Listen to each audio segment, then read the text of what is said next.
Hello, it is Thursday, December 27th. You're watching news from Kazakhstan on K+. Morning. December 27th declared National Day of Mourning for those who perished in a plane crash near Shymkent. The list of all 27 victims is available to the public. Residents of a damaged house in Atyrau are awaiting the Commission's decision on whether their apartments are fit to live in. Experts from Astana are involved in the case. Weather conditions once again changed train and coach schedules. Hurricane in Simei brings down holiday tree.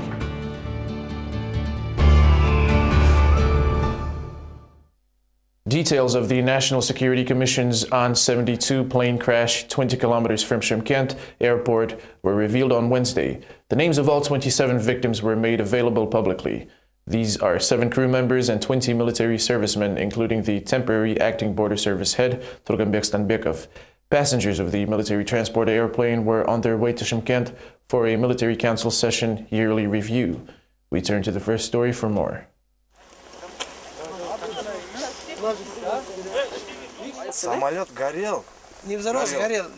The plane was on fire, silently heading our way. 5 minutes later, when it crashed, I heard a loud blast.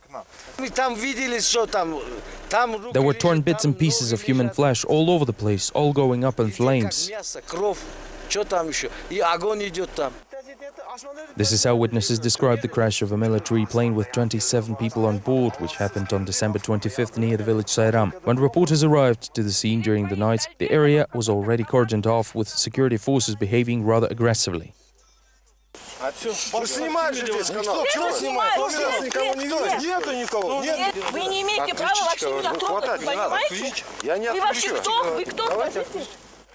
The wreckage was scattered across the area of a few dozen meters. Short of the runway, the plane crashed into the quarry of a nearby cement plant. The rescue teams and policemen were searching for the victims in the pitch dark.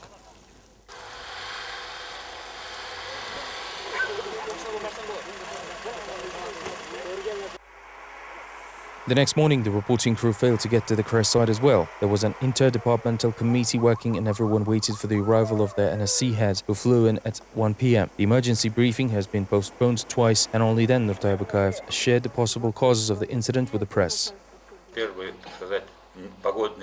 First of all, it's the weather conditions, perhaps the icing. There could also be a human factor or malfunctions. Some people link the crash to Arkan Kirgen tragedy, but I don't see how it could be related. The incident is forcibly linked to anything that has to do with the border guards. It's too bad people think this way. It's a great grief to all of us, so let's not create more confusion.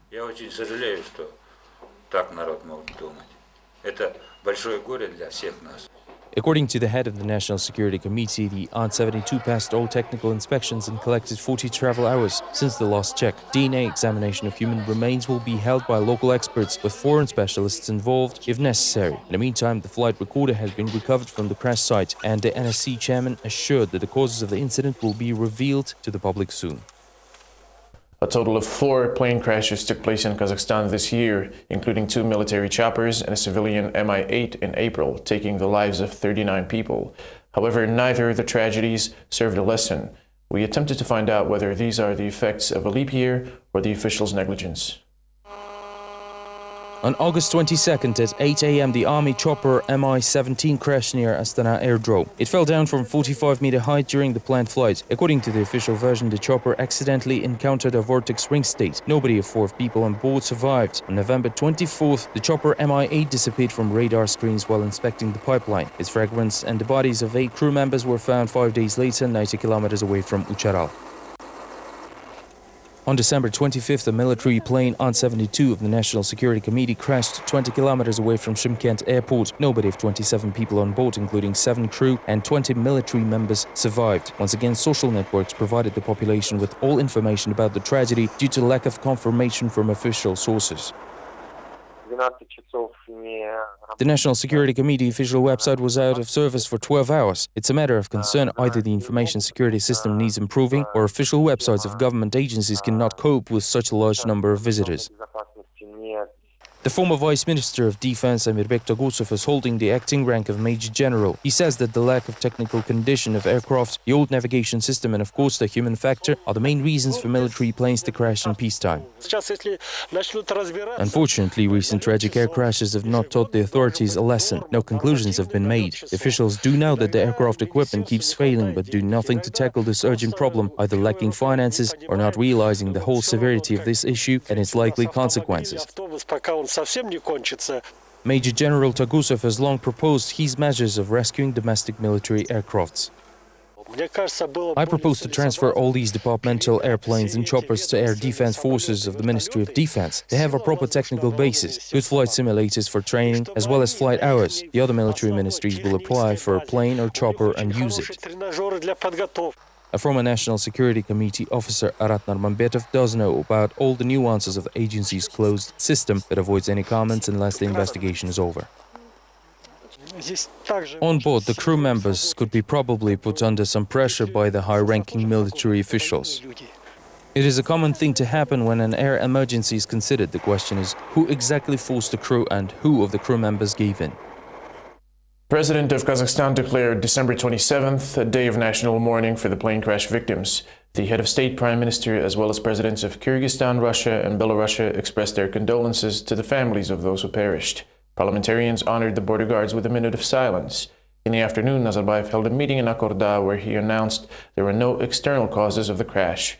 Defense Minister noted that the commission is leaning towards poor weather conditions, although the black box on board is set to be decoded today.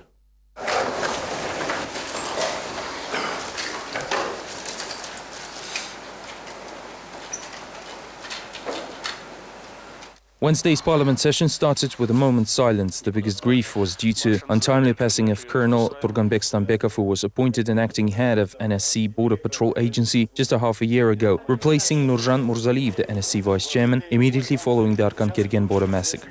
We all knew Turganbek Stambekov and his colleagues well. They've been working here in the parliament and on the very important bill regarding the state border. This is real tragedy. We express our deepest and sincere condolences to the families that lost their loved ones. Only in the lobby the MPs openly spoke about the crash and what to take of it as a conclusion. No one, though, proposed to declare national mourning. This is really sad. The investigation will determine the causes of the accident, although people say that it was due to weather conditions. It is a real tragedy for the entire country. I've been suggesting making all aircrafts operated by security and law enforcement agencies subordinate to one organization, namely the Defense Ministry, which has dispatchers and strictly complies with safety regulations. After that, all aircrafts will be under better control, as only competent people responsible for air safety will be in command. This decision has to be made by the leadership of specific organizations. I believe in this case it will be right to cancel all New Year corporate celebrations. As for the national mourning, let's wait for the decision. Close to Wednesday noon, the press office of the President's administration released a message with condolences from the President. I am sad to learn about the death of our military personnel. On behalf of Kazakhstan's population and myself personally, I express deep condolences to the bereaved families. I've given instructions to relevant government agencies to investigate the causes of the crash and provide assistance to the families of the victims. Shortly after, the head of state declared December 27 a day of national mourning, the second this year after Arkan-Kirgen border outpost massacre, which took the lives of 14 soldiers. While leaving for the crash site, the head of the National Security Committee, Nurtai Bakayev, asked not to link the two tragedies.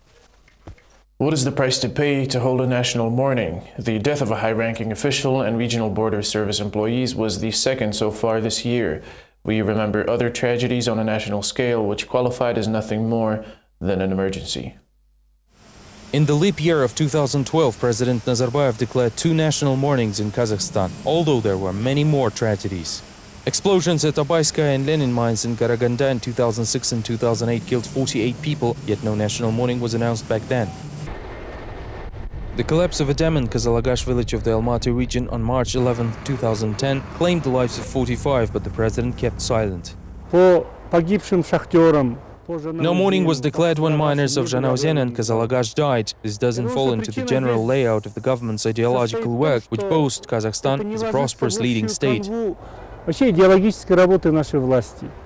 The former employee of the Foreign Ministry, Kazbekbek Simbayev, is surprised by the government's response to the nationwide tragedies. He is confident that officials, instead of uniting and supporting people, take too long to decide whether the country should be mourning.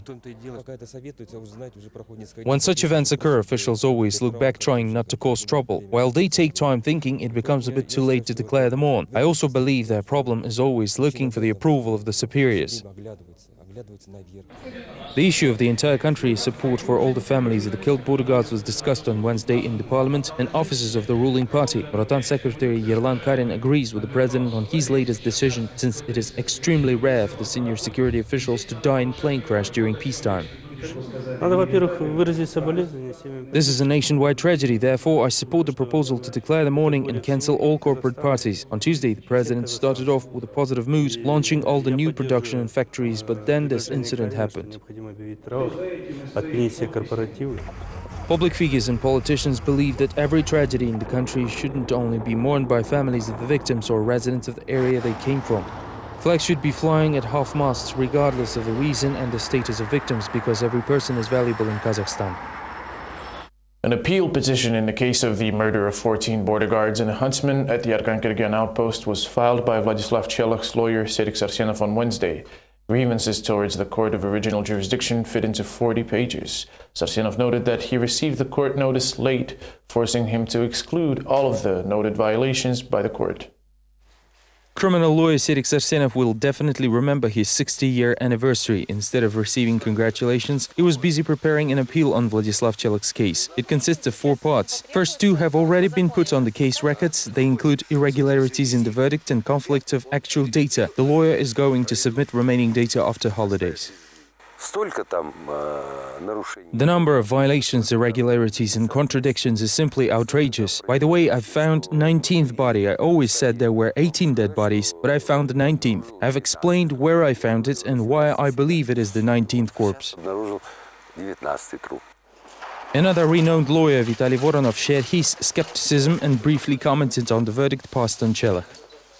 I'm under the impression that the trial was not entirely partial and Chelakh's guilt was not proven with irrefutable evidence. Therefore, the legitimacy of border guards' mass murder charges also raises questions. There are still too many obvious contradictions and blank spaces which haven't been eliminated by court.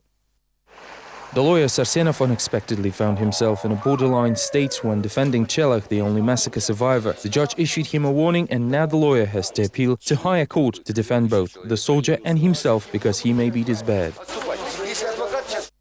Members of the Assembly of Nations of Kazakhstan discussed changes planned for Kazakhstan until the year 2050. The new presidential strategy elicited only positive response, while the national tragedy was not mentioned by the speakers, although our reporters note certain citizens did empathize with the victims' families. The futuristic strategy Kazakhstan 2050 was on the agenda of the People's Assembly held on Wednesday in Almaty, while not a word was spoken about the An-72 crash that claimed the lives of 27 passengers just the day prior. Skipping the appropriate for the occasion minute silence, the participants moved right to praising the president's initiative. I want to congratulate you with such president's address delivered on the anniversary of our sovereignty. When we started building the country, no one knew which direction to take and how to do it. I believe that we were able to achieve so much because our state is led by a man like President Nursultan Nazarbayev. I think his charisma and foresight affected our accomplishments. After that, the first Prime Minister went ahead and presented a bouquet of flowers to Yerali Tukzhanov, the Deputy Chairman of the People's Assembly, to mark his decoration with the State Order Dastik.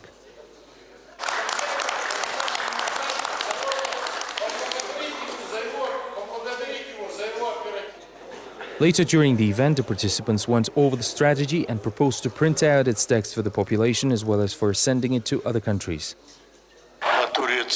We will translate it for Kazakhs living in Turkey and China and then distribute the documents among diaspora members in the next 3 months.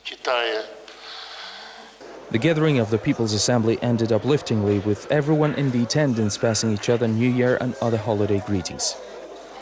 The presidential New Year's show for orphans was held in Astana on Wednesday, although journalists failed to find Nursultan Nazarbayev himself at the event.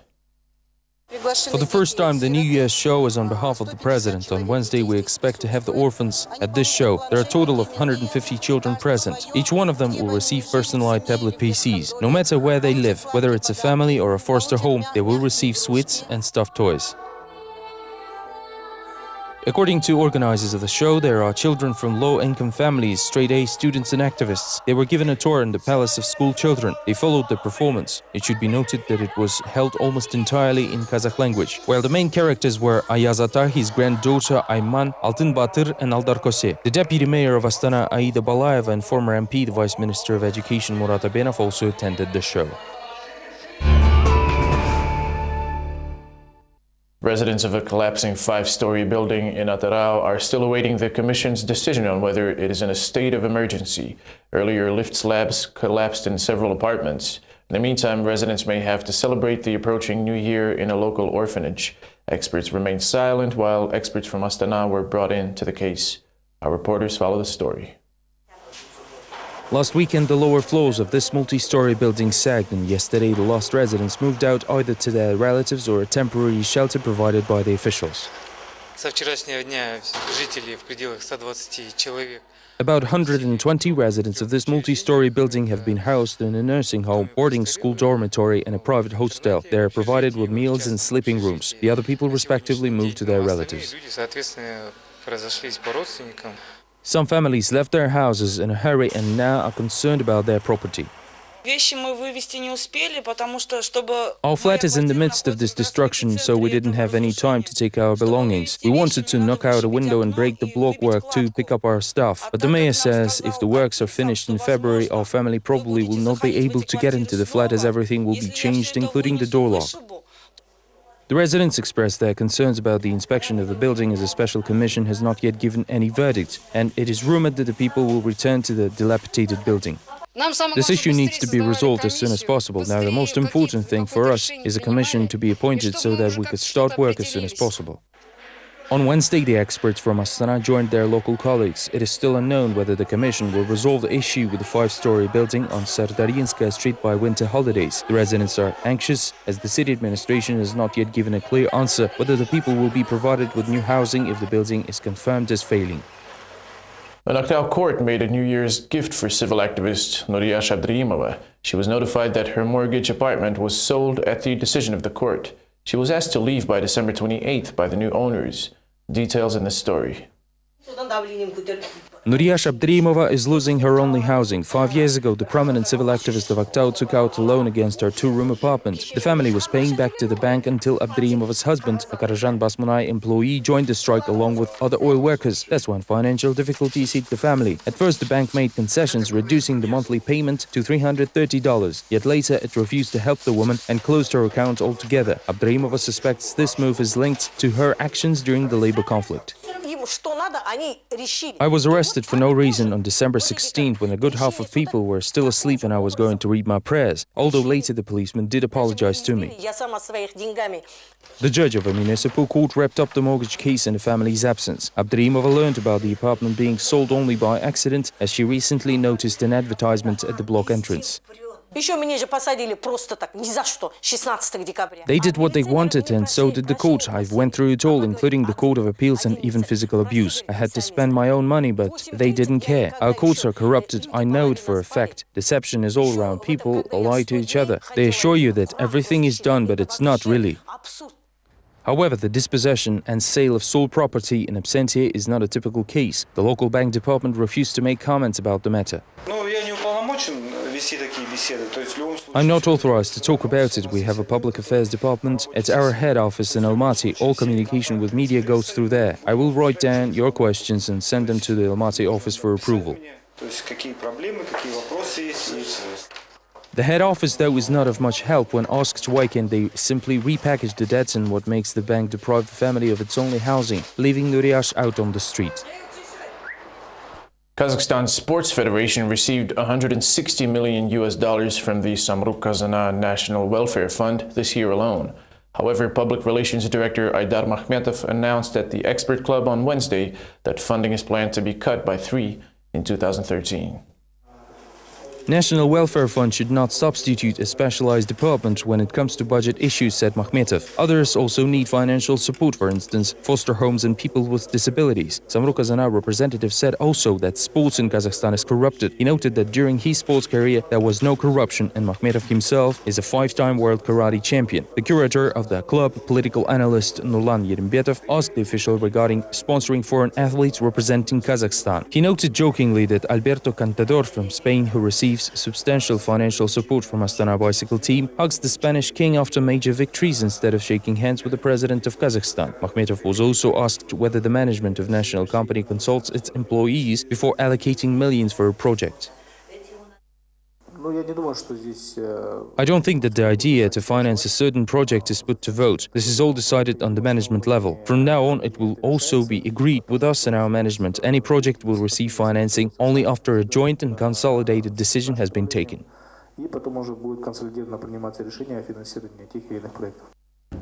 Disabled miners have been trying to win back $250,000 for health damages from their former employer, Kazakhstan Corporation, for well over a year. The Cassation Board confirmed on Wednesday that the employer must pay, although not everything and not to everyone. According to public defender Abilda Abdikarimov, disabled miners have the right to ask for $10,000 compensation spelled out in their employment contracts. Kazakhstan, however, considered the amount too large and offered $330 per miner instead. Workers disagreed and took the matter to court. The appeals committee settled on $2,000, but only to 15 miners out of 25. The employee's defender filed an appeal, but the court upheld the prior ruling. However, the decision was made in Abdikarimov's absence, which now allows him to take the matter to the Supreme Court. I don't understand why they acted this way. In any case, they are violating the constitutional rights of 25 citizens of the country. I believe it has to do with collegial court solidarity, especially since the matter involves Kazakhmys, one of the financial giants of Karaganda region, and they'd never rule against it. An Astana Ritter train was stopped at the Degelian station in East Kazakhstan due to snowdrift. Passengers will be housed inside a local school if snow removal equipment fails. Massive traffic is created on regional highways while 90 cars and coaches are stuck in snowbanks, awaiting rescuers. In Semey, following a record amount of precipitation, a snowstorm felled a Christmas tree in the central square, and a recently cleaned park turned into one giant snowbank. City buses failed to run their routes. The taxi rates went up by $7 per passenger. Many people had to commute to work on foot. Department of Emergency called on some May residents not to leave their homes. The classes and New Year's celebrations at schools were cancelled. Universities and colleges are shut down as well. Organizations and private entrepreneurs were obliged to participate in snow removal operations. Municipal services were cleaning up the roads from the early morning till the late night. There seems to be enough work for the entire week as the wind knocked over trees, billboards and tore roofs from small houses overnight. That is all we have time for now. Thank you for watching. See you tomorrow.